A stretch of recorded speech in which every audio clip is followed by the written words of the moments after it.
Now, when it comes to sales, it's very easy to blame external factors to why you're not successful. For example, a lot of people might say, oh, my product isn't good, the market's not buying, or the customer is stupid, they don't understand what I'm saying, right? So in selling, it's like it's always somebody else's problem, or that's what people believe to think. And that limiting belief is actually what prevents a lot of salespeople from really achieving that high level of success. Now, to give you an example of that, I'll share with you a little story. So back when I used to work in Silicon Valley, I remember I was talking to a customer and everything was going great, where there was good rapport, I understood their pains, and I knew I could solve their problem with my solution. And so I thought it was, a done deal. It was just going to happen. It was a matter of time.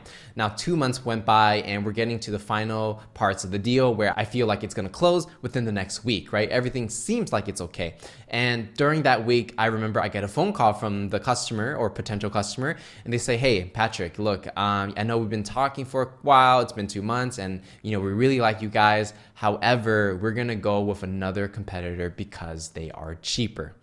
And I tried to figure out what was really going on, whether it was just price or, what exactly is happening in this situation. In the end, they decided to go with our competitor versus our company. Now, at first, naturally, like any human being would feel, you feel this frustration, anger, this disloyalty, like you don't trust the customer, and all these negative emotions suddenly fill you. And that's natural because that's just your body trying to protect you from these type of situations. And a lot of times, if you're not careful, you may lash out at other people and you may let your anger take the best of you. Now, even though I was feeling all those emotions, because I put myself in the right mindset, especially having a learning mindset, a light bulb went off, and instead of getting angry and saying the customer is dumb and blah, blah, blah, I looked at it as a learning opportunity and said, I lost a deal, that's okay, it's done, but what can I learn from this lesson? So instead of blaming other people or getting caught up in our emotions and creating these fake stories, we can ask ourselves questions, right?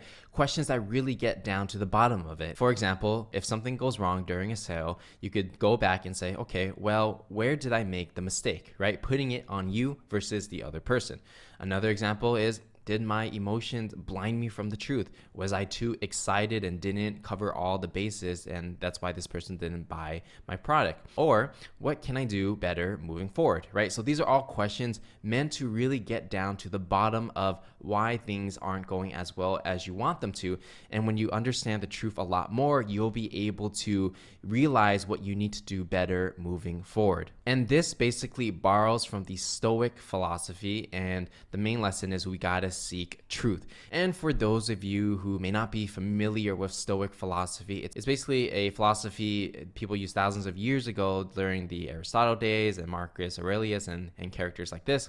And it was just a way to look at life where instead of being blinded by your emotions and blaming other people and letting your emotions just create these false stories in your head, instead they recommend having the emotional stability to tame your emotions and use your logic to try to seek truth, to understand the world as it is rather than seeing the stories that you make up in your head. And to really make that more simply put, that's really asking yourself, okay, what really happened? Really getting closer to the truth rather than these false stories. And here are some essential guidelines when it comes to seeking the truth. You got to see things as they are, not what you perceive them to be, right? Our perception does become our reality. However, we really want to see things as close to the truth as possible rather than seeing it from this distorted version that we make up in our heads. And you want to prevent yourself from falling victim to your emotions, right? You don't want to get angry just because you feel that way. You need to act accordingly based on what your goals are and align yourself in a way where you're best positioned to achieve your selling goals. And this actually protects yourself from unexpected surprises, because a lot of times in life, things just arise that you just don't expect, right? There's no way to see what you don't know. Now, instead of getting angry or surprised or whatever these emotions make you want to feel, instead you kind of just take it in, let it flow, and say, okay, what do I need to do best in this situation to move forward? And by doing these things and seeking truth, it's going to give you the framework to understand what's really going on so that you can improve your selling over time. time. So selling is not a magic bullet. It's not like you just learn a couple words and suddenly you're great. You gotta really adopt the right mindset in seeking truth, because that's going to give you the framework to continually improve over time. And here's the thing when it comes to sales legacy. One of the philosophies that I recommend you adopt is that you want to think of everything as your fault, even when it's not. So by putting everything on yourself when the customer doesn't buy, or maybe the market's not good, and instead of blaming someone else, putting it on yourself, you're going to be able to take more responsibility, and you're going to see more levers and more things that you can do in life to make your situation better.